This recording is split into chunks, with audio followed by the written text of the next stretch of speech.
کیوں؟ حدیث نے جواب دیا ہے فَإِنَّ ظُلُمَاتُ يَوْمِ الْقِيَامَةِ، کل قیامت کے حشر کے میدان میں یہ ظلمات، یہ حقوق کو ادا نہ کرنے والے، یہ حقوق کو پامال کرنے والے تمام کے تمام ظلمات ایک اندھیرے کے شکل میں آئیں گے۔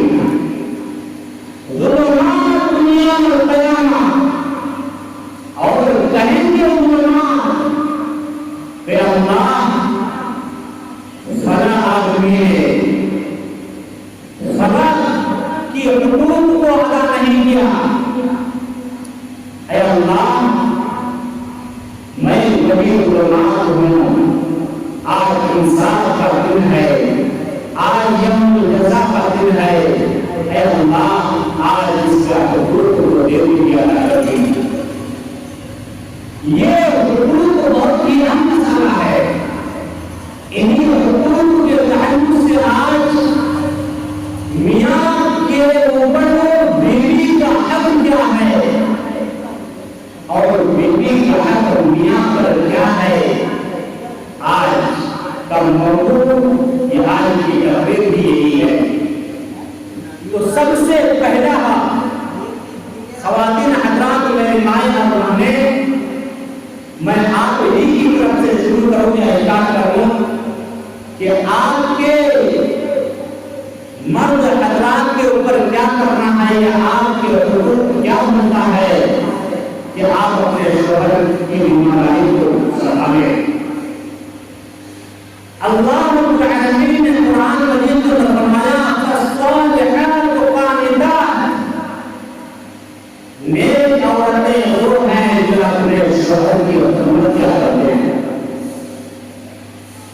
نیک عورت کی پہچان اللہ رب العالمین نے نیک عورت کا پہچان بتایا ہے اور بتایا کہ ایسے گھر میں لڑائی پیدا نہیں ہوگی جو بیوی اپنے شوہر کی اولاد اور فرمانبرداری کرتی ہے۔ فالصالحات قانتات، نیک عورتیں وہ ہیں جو اپنے شوہر کی خدمت کیا کرتے ہیں، اپنے شوہر کی ہر جو قرآن و حدیث کے موافق ہو، قرآن و حدیث کی مخالف نہ ہو، قرآن و حدیث کے مطابق اگر اس کے شوہر اسے خدمت کرے تو اس کی بیوی اس کام کو یا اس کام کو انجام دینے کے لیے تیار ہوتی ہے۔ یہ ہے فالصالحات قانتات، نیک عورت کی پہچان۔ حدیث میں آتا ہے کہ اللہ کے رسول صلی اللہ علیہ وسلم نے فرمایا اگر عورتیں 4 چیزیں کر لیں گی تو جنت کے 8 دروازوں میں سے جس دروازہ میں چاہے گی وہ چلے جائے گی۔ انہی میں سے 4 باتوں میں سے ایک بات یہ بھی ذکر ہے کہ جو عورت اپنے شوہر کی خدمت کرے گی، اپنے شوہر کی بات مانے گی، ایسی عورت کل قیامت کے دن حشر کے میدان میں جنت کے 8 دروازوں میں سے جس دروازے پہ وہ جائے گی چلے جائے گی، اسے کوئی روک نہیں سکتا ہے۔ اسی طریقے سے اللہ کے نبی جناب محمد رسول اللہ صلی اللہ علیہ وسلم نے خواتین حضرات کو کہا ہے کہ میں اگر میرے علاوہ کسی اور کو اگر سجدہ کرنے کا حکم ہوتا تو میں خواتین حضرات کو ترنت دیتا کہ اپنے شوہر کی خدمت کرے۔ اتنی بڑی تاکید ہے، اللہ رب العالمین نے اتنی بڑی اہمیت کیا ہے کہ اپنے شوہر کی خدمت کرے۔ معلوم ہے آج کل ہمارے سماج اور سوسائٹی میں لڑائی، شوہر کی اکثر و بیشتر لڑائی اسی میں ہوتی ہے کہ بیوی اپنے شوہر کی بات نہیں مانتی ہے، بیوی اپنے شوہر کی بات نہیں مانتی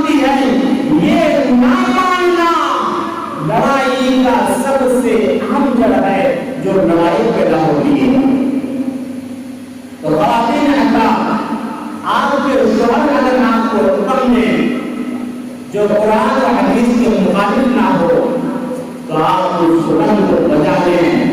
والصالحات قانتات، ایسی عورتیں یا ایسی لڑکیاں، ایسی عورت مومنہ ہوا کرتی ہے، دیندار ہوا کرتی ہے.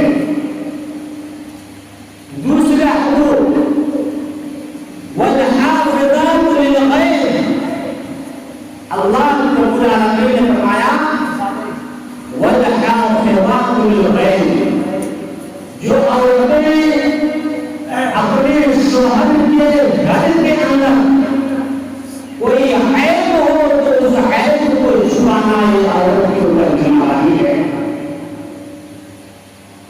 میری محترمہ مائیں اور ہمیں آپ کے حقوق پہلے ذکر کر رہے ہیں، بعد میں اپنے نماز اخلاق کے حقوق کو انشاءاللہ ذکر کریں گے. تو دوسرا حقوق جو آپ کے اوپر ہے والحافظات للغیب، اگر آپ کے شوہر کے اندر کچھ خامی ہے، کچھ غلطی ہے، تو اس غلطی کو آپ اپنے اندر چھپائے رکھیے. اس غلطی کو آپ محلہ میں اپنے خواتین بہنوں کے پاس یا اپنے سہیلی کے پاس، اپنے رشتہ داروں کے پاس وہ عیب نہ بتائیں. اگر آپ عیب بتانے لگیں گی تو یہ لڑائی کا سبب ہے، جھگڑا کا سبب ہے. والحافظات للغیب، مفسرین کرام نے اہل علم اس کی دوسری توضیح یہ بیان کرتے ہیں کہ والحافظات للغیب، شوہر کما کے لاتا ہے باہر سے، ممبئی سے یا کلکتہ سے شوہر بھیج دیتا ہے گھر، پیسہ بھیج دیتا ہے. اب ذمہ داری بنتی ہے بیوی کا جو اس کے پیسے اس کے نام کو حفاظت رکھا ہے. بیکار فضول خرچی نہ کیا جائے. یہ مساجد، یہ مدارس اگر خرچ کریں تو اس جہان میں بھی اور اس جہان میں بھی دارین میں آپ کے لیے کامیابی ہے، آپ کے لیے کامیابی ہی کامیابی ہے. والحافظات للغیب کے دوسری توضیح اہل علم یہ بتاتے ہیں کہ اگر شوہر پیسہ دے گھر میں، مال دے گھر میں رکھ دیں، ایک کٹھا کرے تو اس پیسے کی حفاظت کرنا، اس مال کی حفاظت کرنا، یہ بیوی کا حق ہے کہ اس مال کو حفاظت میں رکھے، غلط نہ کریں. اور اگر پیسے کو آپ پامال کریں گے، پیسے کو آپ برباد کریں گے، مال کو حفاظت میں نہیں رکھیں گے، تو پھر یہ ہو جائے گا ظلم، یہ ہو جائے گا حق تلفی نہ حق تلفی، جو آپ اپنے شوہر کے حقوق کو آپ پامال کر رہے ہیں. یہ ہے تیسرا حق. پہلا حق کیا ہے کہ اپنے شوہر کی بات کو ماننا.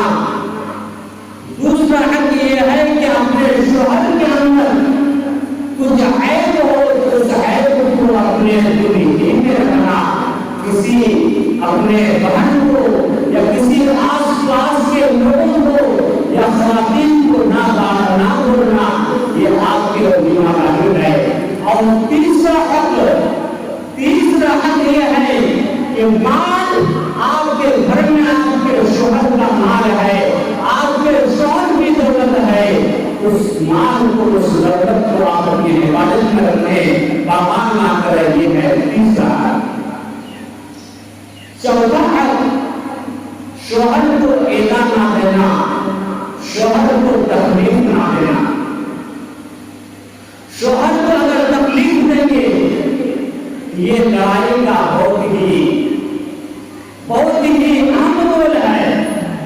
آپ شوہر کو کسی ناحیت سے تکلیف دیں گے، مان کے چلیے کہ باہر سے آیا ہے کام کر کے، اگر آپ اسے پانی نہیں دیں گے، آپ اسے اگر کھانا نہیں دیں گے، آپ اس سے صحیح سے بات نہیں کریں گے، تو یہ ہو جائے گا شوہر کے دل میں چوٹ.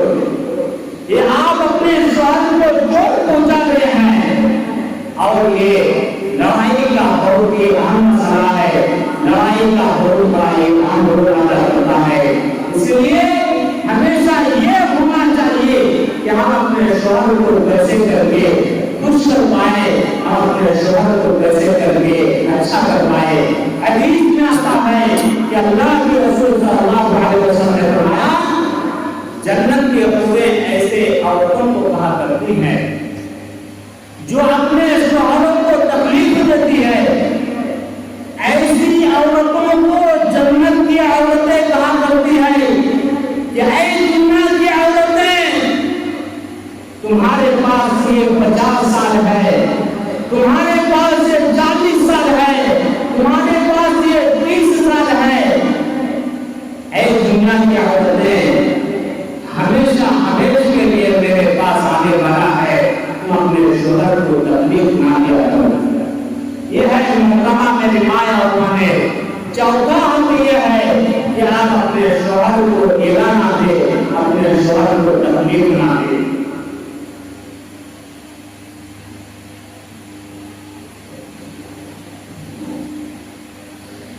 پانچواں حق نفلی عبادات کرنا. نفلی عبادات کرنا جب آپ کے شوہر آپ کے گھر میں ہو تو آپ اپنے شوہر کے بغیر, اجازت کے بغیر آپ کو روزہ نہ رکھیں. حدیث میں آتا ہے لا تصوم امرأة وزوجها شاهد فلا تصومها. حدیث کے الفاظ ہیں کہ اللہ کے رسول صلی اللہ علیہ وسلم نے فرمایا جب آپ کے شوہر آپ کے گھر میں ہو تو آپ نفلی عبادات میں ان سے اجازت لے لیجیے. الا باذنھا, آپ ان سے اجازت لیجیے کہ میں نفلی روزہ رکھنا چاہتی ہوں. آپ اجازت لے رہے ہیں کہ نہیں لے رہے ہیں, اگر آپ کے شوہر آپ کو اجازت دیں تو آپ روزہ رکھ سکتی ہے. اسی طریقے سے آپ تہجد کی نماز اگر آپ کے شوہر اگر آپ پڑھنا چاہتی ہیں, اگر آپ کے شوہر آپ کو اجازت دے تو آپ پڑھ سکتی ہے, اور اگر آپ کے شوہر بولے نہیں تو آپ نفلی عبادات نہیں کر سکتے ہیں. یہ ہے پانچواں حقوق. چھٹا حقوق شوہر سے بدکلامی نہ کریں. شوہر سے بدکلامی نہ کرے. آج ہمارے سماج میں, آج ہمارے سوسائٹی میں مائیں اور بہنیں بہت سارے ہیں جو اپنے شوہر کے منہ کے اوپر منہ لگاتے ہیں, زبان کے اوپر زبان درازی کیا کرتے ہیں. زبان لڑانا یہ بہت ہی اہم ہے جو لڑائی کو جھگڑا کو آگے بڑھ جاتا ہے. میری محترمہ مائیں اور بہنیں, یہ زبان دراز کرنا یہ کامیاب میں سے نہیں ہے, یہ مومنہ عورت کی شان نہیں ہے. اسی طریقے سے ساتواں حقوق اللہ کے رسول صلی اللہ علیہ وسلم نے فرمایا کہ شوہر کے رشتہ داروں سے اچھی طریقے سے احترام کرنا, اچھی طریقے سے پیش آنا, یہ عورت کے اوپر ذمہ داری ہے. جس طریقے سے بیوی کے اقربا, بیوی جس طریقے سے شوہر کے رشتہ دار آپ کے گھر آتے ہیں, شوہر کے بھائی ابو آپ کے گھر آتے ہیں, تو آپ ان سے ویسے ہی پیش آئیے جس طریقے سے آپ اپنے بھائی سے پیش آیا کرتے ہیں, جس طریقے سے آپ اپنے والدین سے پیش آیا کرتے ہیں, جس طریقے سے آپ اپنے ماں سے پیش آیا کرتی ہیں, اسی طریقے سے آپ اپنے شوہر کے رشتہ داروں سے, شوہر کے والدین سے اسی طریقے سے پیش آیا کیجیے. اسی طریقے سے آٹھواں حقوق, اسی طریقے سے آٹھواں حقوق اللہ کے رسول صلی اللہ علیہ وسلم نے فرمایا بلا عذر کوئی عورت اپنے شوہر سے طلاق کا مطالبہ نہ کرے. یہ طلاق اللہ کے نبی محمد رسول اللہ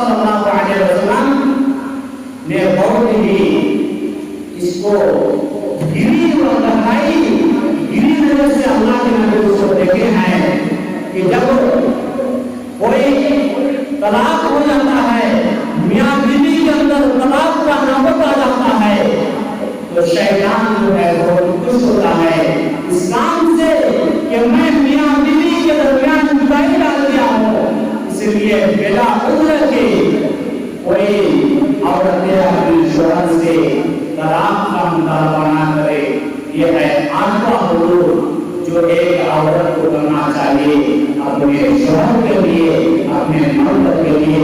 اگر ان حقوق کو عورتیں صحیح طریقے سے نبھائیں، اگر نبھائیں تو لڑائی کی نوبت انشاءاللہ تعالی عزیز نہیں آئے گی۔ اگر آپ غور کیجیے میری محترمہ مائیں اور بہنیں، لڑائی آپ کے گھر میں اگر ہوتا ہے تو یا تو شوہر کی طرف سے کوئی گڑبڑ ہے یا تو پھر بیوی کی طرف سے کوئی خامی ہے۔ آپ اپنے خامی کو خیال میں رکھیں گے کہ میرے اندر کیا خامی ہے، میرے اندر کیا کوتاہی ہے، جو لڑائی کی لڑائی کرنی ہوتی ہے اور شانتی نہیں بن پاتا ہے، آپ کی وجہ کیا ہے؟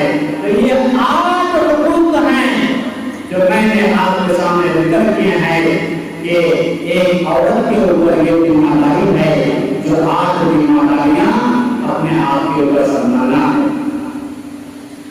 اور دوسرا حقوق یا دوسرا راستہ، اب مرد حضرات کے اوپر کیا حق ہے کہ اپنے بیوی کے ساتھ اپنے پیش آئے، اپنی بیوی کے سامنے پیش آئے، ان کا کیا حقوق ہے؟ اس کے تعلق سے سب سے پہلی بات، کوئی مرد اپنے بیوی سے بغض نہ کرے، عداوت نہ کرے، دشمنی نہ کرے۔ حدیث میں آتا ہے کہ اللہ کے رسول صلی اللہ علیہ وسلم نے فرمایا، اے مومن لوگوں، اے مرد حضرات، اگر اپنی بیوی کی کوئی بھی چیز مجھے برائی لگ رہی ہے تو اس کی کوئی چیز ایسی بھی ہوگی جو تجھے اچھی لگتی ہو تو تم اچھی چیز کو دیکھ کر کے اپنی بیوی کو ہمیشہ اپنے پاس رکھ لیا کرو۔ یہ زوال زندگی کے لیے اللہ کے نبی جناب محمد رسول اللہ صلی اللہ علیہ وسلم نے کیا ہے خوبصورت انداز میں کہا ہے، کیا ہے خوبصورت انداز میں کہا ہے۔ اللہ کے نبی نے کہا کہ اپنی بیوی کی کوئی بھی چیز اگر تجھے خراب لگ رہی ہے تو اس کی اچھائی چیز کی طرف بھی دیکھا کرو کہ میرے بیوی کے اندر کیا اچھی چیز ہے کہ میں اس کے بیوی سے اسے مطمئن ہو جاؤں۔ اسی طریقے سے دوسری چیز جو آپ کھائیں وہ اپنی بیوی کو کھلائیں، آپ جو پہنیں اپنی بیوی کو پہنائیں۔ لیکن آج کل بہت سارے لوگ ایسے بھی ہوتے ہیں کہ خود ہوٹل میں جا کر کے، پاپڑوں میں جا کر کے یا ہرنپور میں جا کر کے، بڑے بڑے ہوٹلوں میں جا کر کے اچھے اچھے کھانا کھایا کرتے ہیں اور اچھے اچھے لباس پہنا کرتے ہیں اور اپنی بیوی کو خیال میں کرتے ہیں، خود گوشت مچھلی وغیرہ کھاتے ہیں اور گھر میں اپنی بیوی کو صرف چاول ہی، دال چاول سے یا آلو بھات سے، آلو چاول سے بس کر لیا کرتے ہیں۔ یہ لڑائی کا یہ بہت بڑا اہم مسئلہ ہے کہ یہ لڑائی پیدا یہیں سے ہوا کرتی ہے۔ تو یہ ہے شوہر کے حقوق بیوی پر کہ ان کے شوہر بیوی کو کیا کرے، جو خود کھائے خود پہنے، وہ اپنے بیوی کو پہنائے، اپنے بیوی کو کھلائے۔ اسی طریقے سے تیسرا حدیث کا الفاظ ہے، اللہ کے نبی جناب محمد رسول اللہ صلی اللہ علیہ وسلم فرمایا، اذا ضرب احدكم فليضرب الوجه، اگر بیوی کو مارنا ہی پڑے تو چہرہ پر قطعا نہ مارے، چہرہ پر قطعا نہ مارے، سر کے اوپر قطعا نہ جس طریقے سے بیل کو مارا جاتا ہے، جس طریقے سے گدھا کو مارا جاتا ہے، مارو، لیکن ادب